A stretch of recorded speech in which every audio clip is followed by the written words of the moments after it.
मैं आज गेंदेस का सुप्रीम के न्यू एपिसोड को एक्सप्लेन करने जा रहा हूँ। एपिसोड स्टार्ट होता है और हम देखते हैं मास्टर तेंताई को, जो कि तेंगू को बोल रहे थे कि तेंगू, मुझे तुम्हारी स्ट्रेंथ के बारे में अच्छे से पता है और मैं तुम पर भरोसा भी करता हूँ, लेकिन जो इस कंपटीशन को क्वालिफाई करने के लिए सिर्फ तुम्हारी स्ट्रेंथ से हम तुम पर डिपेंड नहीं कर सकते। जिसके बाद तेंगू हंस रहा होता है। तभी मास्टर बोल रहे होते हैं कि मेंगे और हुआंगफू भी ताकतवर है, लेकिन वो क्या इटर्नल इमॉर्टल सेक्ट और डिवाइन सोल इमॉर्टल प्लेस के डिसाइपल्स को हरा पाएंगे? तुम्हें क्या लगता है कि कितना % चांस होगा ये जीतेंगे? जिसके बाद तेंगू बोलता है कि सेक्ट मास्टर, आप इसके बारे में चिंता मत कीजिए।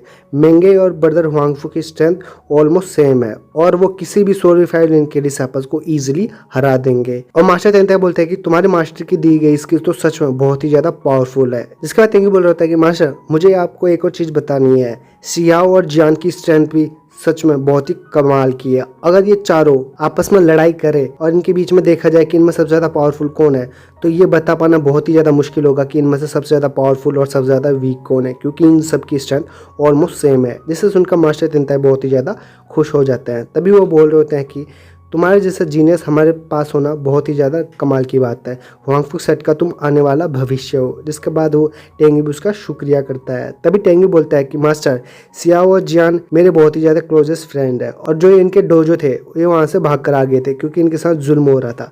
तो मैं चाहता हूँ कि ये मेरिटोरियस डोजो को ज्वाइन करे। जिसके बाद मास्टर तेंताई समझ चुका था वो क्या बोलना चाहता है, इसलिए बोलता है कि ठीक है, तुम इसको कर सकते हो और बाकी का काम तुम मुझ पर छोड़ दो। जिसके बाद हम देखते हैं कि वो सारे डिसाइपल्स बहुत ही ज़्यादा खुश हो रहे होते हैं। तभी मिस बिंग बोल रही होती है कि हमारे पास 2 और टैलेंटेड जीनियस डिसाइपल्स आ चुके हैं, ये तो बहुत ही अच्छी बात है। जिसके बाद हम देखते हैं मास्टर तेंताई को। वो तेंगू को बोलते हैं कि तेंगू, मुझे तुमसे कुछ बातें करनी है। जिसके बाद तेंगू और मास्टर तेंताई वहाँ से चले जाते हैं। तभी हम देखते हैं कि मास्टर तेंताई और तेंगू एक जगह आ चुके थे, जहाँ पर मास्टर तेंताई उसे बोलता है कि एंसेंट क्लैन जो जिन क्लैन है उसके बारे में हमें कुछ न्यूज़ मिली है। जिसके बाद तेंगू शौक होते बोलता है कि आखिरकार वो लोग आए कहाँ से हैं। जिसके बाद वो कुछ सवाल पूछता है। तभी मास्टर तेंताई बोलते हैं कि हमने कुछ इन्वेस्टिगेशन की है और हमें पता चला है जो जिन क्लैन है वो बहुत ही ज्यादा पुरानी क्लैन है और जो गोंगसुंग है वो उनका कमांडर है। मतलब जिन क्लैन के जो बॉडीगार्ड्स है उनका वो कमांडर है और वही उनको लीड कर रहा है। जिसके बाद तेंगू बोलता है कि वो बुढ़ा वो तो मेरे हाथों से मारा जाएगा। तभी मास्टर तेंताई उसे बोलते हैं कि जो जिन क्लैन है वो एंसेंट टाइम के अंदर बहुत ही ज्यादा पावरफुल थी, उसको हराने वाले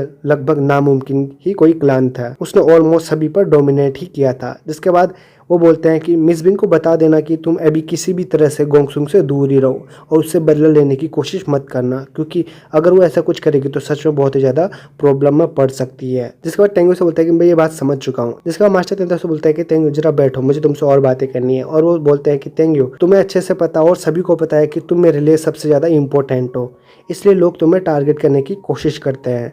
इसलिए जो भी मैं तुम्हें बोलूँगा अब तुम वो किसी और को मत बताना। जिसके बाद तेंगू भी उसकी बात मान जाता है। जिसके बाद हम देखते हैं कि मास्टर तेंताई की स्क्रोल बाहर निकालते हैं और बोलते हैं कि मैंने इस पर इन्वेस्टिगेशन की है और इसमें कुछ स्पाइस के लिस्ट है, मतलब कुछ जो हम पर धोखा के दे रहे हैं उनके कुछ नाम है। जिसके बाद हम देखते हैं कि तेंगू उसको पढ़ता है और देखता है कि एक तो चीफ टेंग और दूसरी म्यूरोंग थी, जिसे देखकर वो बहुत ही ज़्यादा शौक हो जाता है और वो हैरान होते बोलता है कि लीडर, क्या आपने इसमें कोई गलती तो नहीं कर दी ना? जिसके बाद मास्टर तेंताई से बोलते हैं कि नहीं, ऐसा कुछ नहीं है। जो चीफ टेंग है उसके अभी पूरी तरह से इन्वेस्टिगेशन नहीं हुई है तो हम उस पर पूरी तरह से बोल नहीं सकते, लेकिन हमें उससे भी ढंग से बच के रहना होगा। जिसके बाद टेंगू उसकी बात समझ चुका था। तभी वो मास्टर तेंताई बोलते हैं कि जो म्यूरोंग है उसकी आइडेंटिटी पूरी तरह से वेरीफाई हो चुकी, वो पक्का एक स्पाई है। जिसके बाद वो बोलते हैं कि हमें नहीं पता कि वो किस सेक्ट से बिलोंग करती है और यहाँ पर क्यों आई है, अभी इसकी कोई भी क्लियरिफिकेशन नहीं है। जिसके बाद हम देखते हैं तेंगू ऐसे करते करते उन सारे लोगों के नाम पढ़ रहा होता है और साथ ही उसे पता चलता है कि 39 एल्डर्स हैं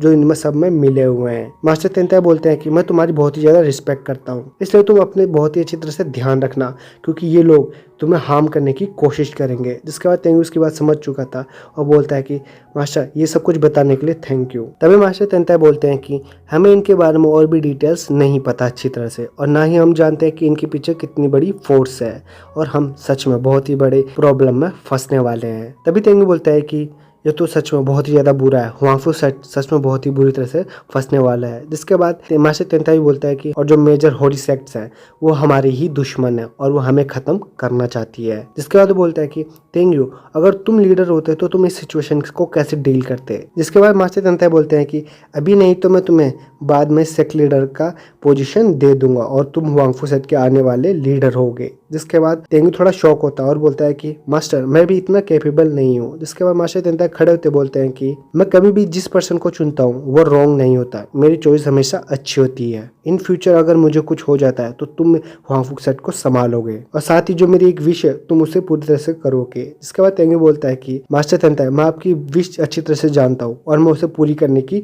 कोशिश करूंगा। जिसका मास्टर तेंताई बोलता है कि हुआंगफू सेट को तो सभी लोग खत्म करना चाहते हैं और साथ ही उनका फर्स्ट टारगेट मैं ही हूँ। अगर मेरे साथ कुछ हो भी जाता है तुम इस पावर को कंटिन्यू करोगे। जिसका मास्टर तेंताई उसे बोलते हैं कि मुझे तुम ये बताओ अगर तुम सेक लीडर होते तो तुम इस सिचुएशन को कैसे हैंडल करते। जिसके बाद तेंगू बोलता है कि इसको हैंडल करने के लिए मेरे पास 3 उपाय हैं। जिसको सुनकर मास्टर तेंताई बोलते क्या तुम्हारे पास 3 तरीके हैं। जिसके बाद हम देखते हैं तेंगू को। फर्स्ट प्लान, उनको किसी तरह से ये पता नहीं लगने देना कि हम उनकी निगरानी कर रहे हैं और उनके पीछे जो पावर यानी जो उनके पीछे जो फोर्स है उनका पता लगाना। जिसके बाद मास्टर तेंताई उसकी तारीफ करते बोलते हैं कि ये तो सच में बहुत ही ज़्यादा अच्छा है। तभी तेंगू बोलता है कि दूसरी पॉलिसी ये है कि हम खुद को पीछे से कल्टिवेट करते रहे और फ्यूचर में स्ट्रॉन्ग बनाए ताकि हम एकदम से उन पर अटैक भी कर सके। जिसके बाद मास्टर तेंताई बोलते हैं कि ये भी सच में बहुत ही अच्छा प्लान है, तुम्हें क्या लगता है कि सबसे अच्छी पॉलिसी कौन सी होगी। जिसके बाद तीसरा प्लान, हम अपने एनिमीज पे एकदम से अनएक्सपेक्टेड अटैक कर दे और उनको सरेंडर करने पर मजबूर कर दे। जिसके बाद वो हमारी ही बात सुनेंगे और हम उनको आसानी से जीत पाएंगे। जिसके बाद